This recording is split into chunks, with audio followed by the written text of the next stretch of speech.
melakukan tindak pidana di Bogor.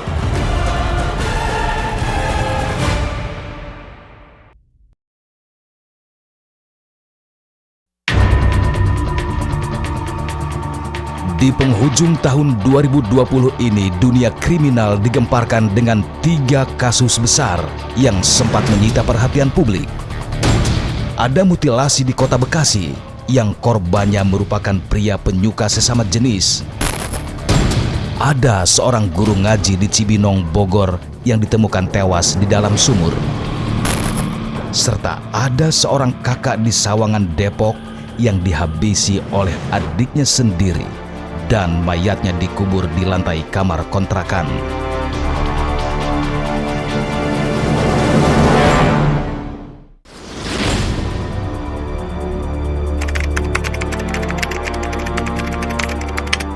Cerita berawal dari Kota Bekasi. Potongan tubuh manusia ditemukan di pinggir Kalimalang, Jalan Kiai Haji Nur Ali. Kondisinya tidak lengkap.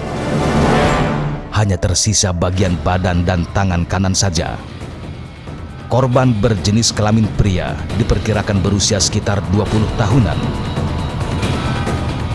Tak berselang lama, potongan tubuh kembali ditemukan di penampungan sampah sementara Jalan Gunung Gede, Kelurahan Kayuringin, Bekasi Selatan.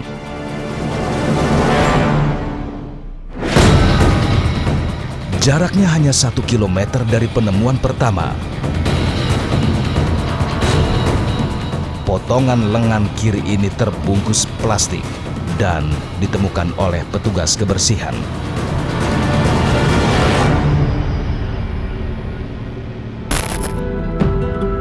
Identitas korban akhirnya diketahui setelah polisi menemukan seluruh potongan tubuh. Namanya Doni Saputra, warga Majenang, Cilacap, Jawa Tengah. Yang pertama adalah kaki, dua kaki yang dibungkus jadi satu di pinggiran kali ya, pinggiran got itu. Kemudian potongan terakhir yang kita temukan adalah potongan kepala daripada korban. Jadi 4 potongan.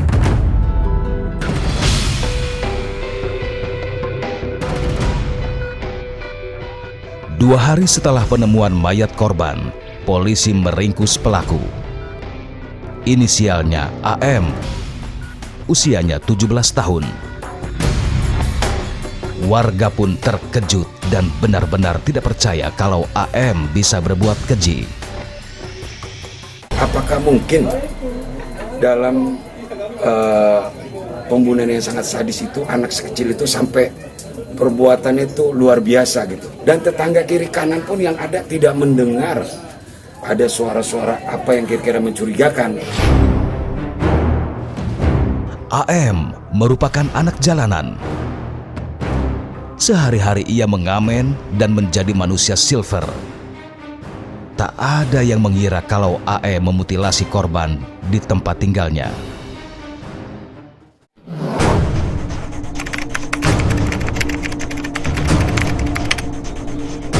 Untuk memperkuat berita acara penyidikan, polisi menggelar rekonstruksi di tempat tinggal pelaku, Kampung Pulau Gede, Jaka Sampurna, Bekasi Barat.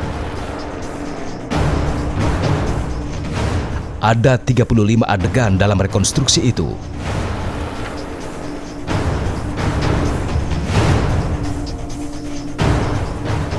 Mulai dari pelaku memutilasi korban,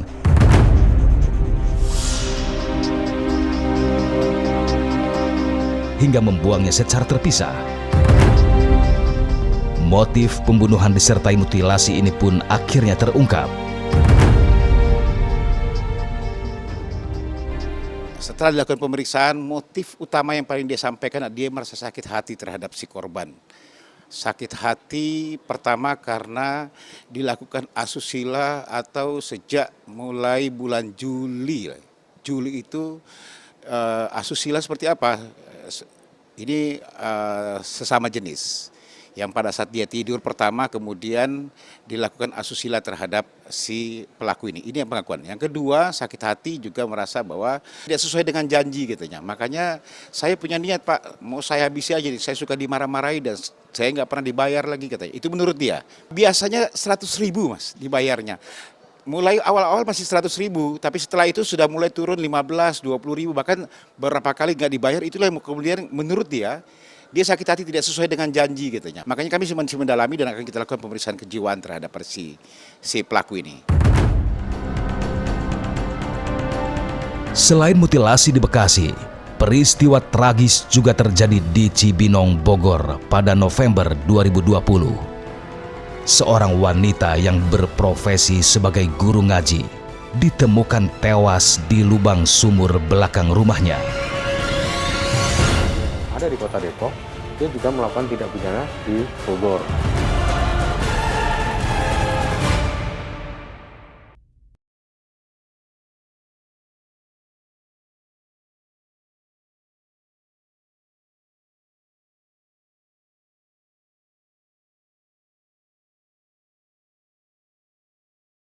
Di Kampung Lingkungan 2, Citatah Dalam, Kelurahan Ciriung, RT 5 RW 4, Kecamatan Cibinong, Kabupaten Bogor ini sempat jadi perhatian warga. Dari dalam sumur rumah ini ditemukan sesosok mayat perempuan yang merupakan korban pembunuhan.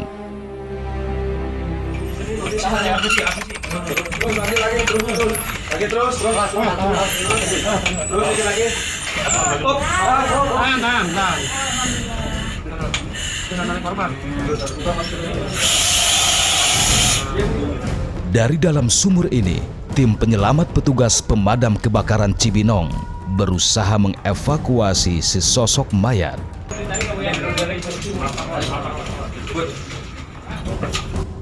Tidak lama, sesosok mayat terangkat dari dalam sumur.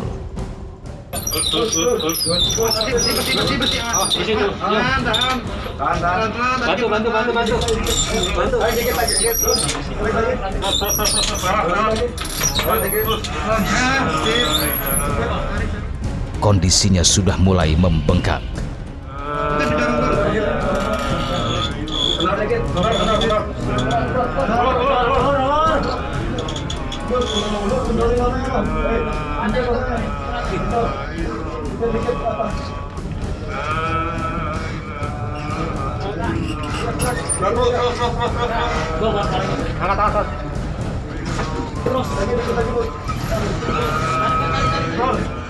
Mayat berjenis kelamin wanita ini kemudian dikirim ke Rumah Sakit Polri Kramat Jati untuk dilakukan otopsi.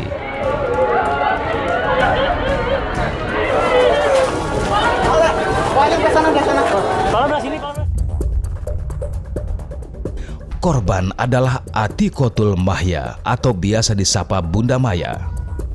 Usianya 28 tahun. Bunda Maya berprofesi sebagai guru ngaji.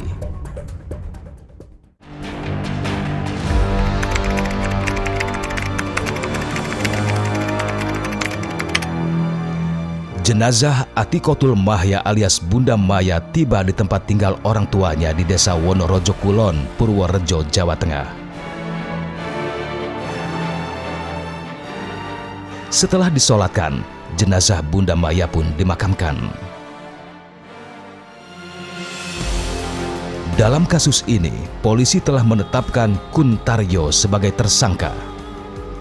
Ironisnya, Kuntaryo merupakan tetangga korban dan istrinya bekerja sebagai asisten rumah tangga di rumah korban.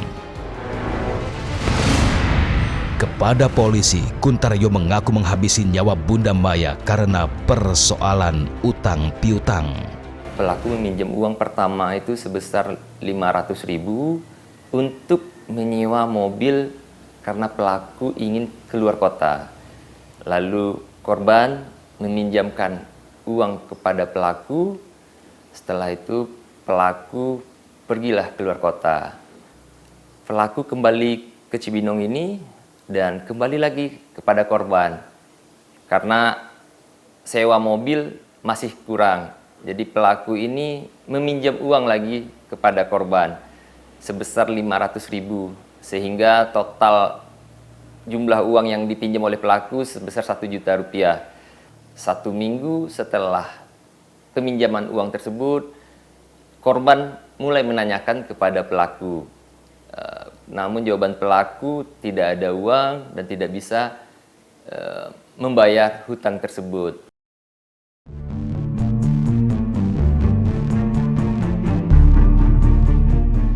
Bunda Maya pergi meninggalkan suami dan 2 anaknya yang masih balita. Sang suami Muhammad Kurniawan benar-benar tidak menyangka kalau Kuntaryo bisa berbuat keji kepada istrinya.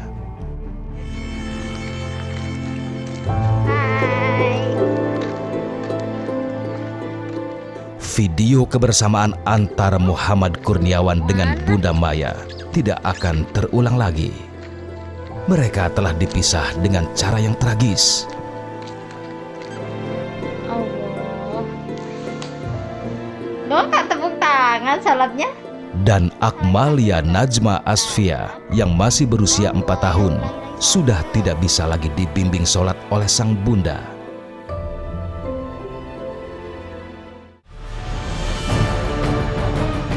Ada satu peristiwa keji lagi yang terjadi di bulan November tahun ini, di mana seorang kakak dihabisi oleh adiknya dan dikubur di lantai kamar kontrakan.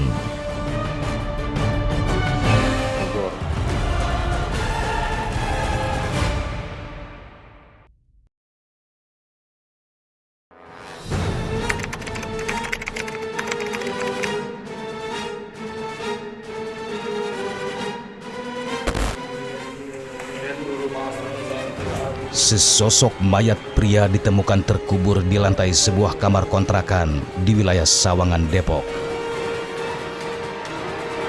Korban adalah Dedi alias Dendi, si penghuni kontrakan. Tak sampai 24 jam dari penemuan mayat Dedi alias Dendi, polisi meringkus Juana alias Juan, adik korban. Dari hasil penyelidikan, Juanlah yang telah menghabisi nyawa Dendi. Alhamdulillah puji Tuhan, kita dapat menangkap saudara Juana.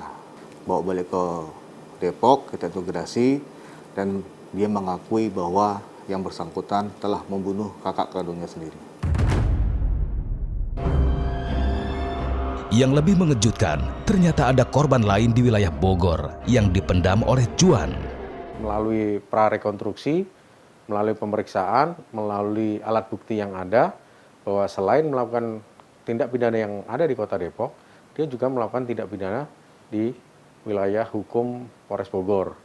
Di sana sama, kasusnya pembunuhan walaupun dengan latar belakang perkara yang berbeda.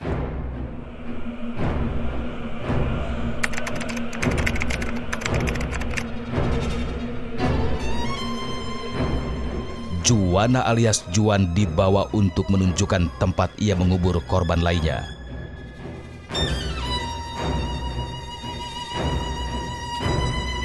Korbannya Muhammad Saripudin alias Didin.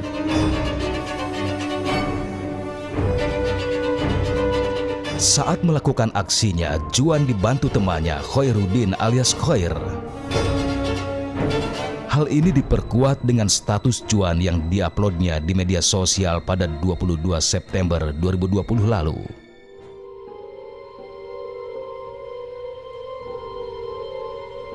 Hubungan antara kedua pelaku dan kedua korban ternyata cukup dekat. Juan dan Dendi merupakan kakak beradik. Keduanya berprofesi sebagai penjual bakso. Sedangkan Khoir sudah 5 tahun belakangan ini tinggal di rumah Muhammad Saripudin alias Didin, orang yang telah dihabisinya. Lo udah dikasih kerjaan, dibantu, terus kadang lo kalau lagi susah nggak tahu deh dikasih uang mungkin ya, gitu. Kok lo tega gitu doang?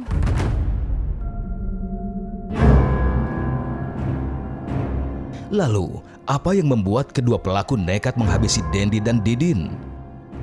Inilah pengakuan Juana alias Juan.